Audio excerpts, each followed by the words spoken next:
noong Disyembre 30, 1876 sa Bagong Bayan na ngayon ay tinatawag na Luneta.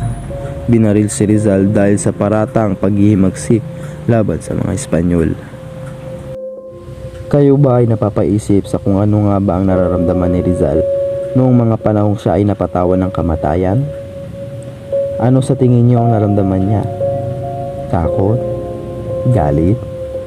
Dismaya o lungkot? Ang sagot lamang dyan ay kalmado at masaya siya. Hindi dahil siya ay natatakot mamatay, kundi dahil mamamatay siya hanggang sa huli ay pinaglalaban ng kanyang bayang sinisinta. Alam niya at kumpiyansa siya na ang kanyang mga naiambag sa ating bansa ay kailanman hindi malilimutan.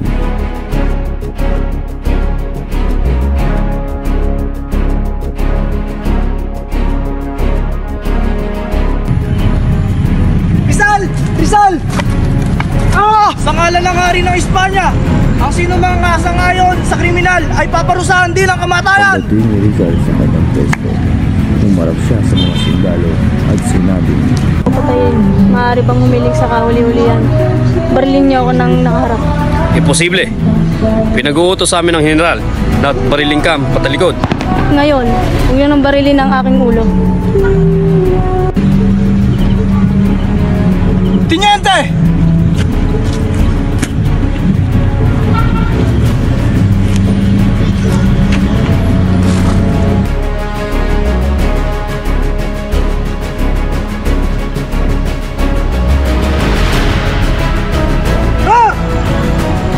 Apuntar!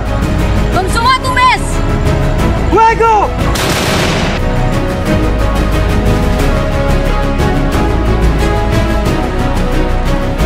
¡Viva España! ¡Muerte a los traidores!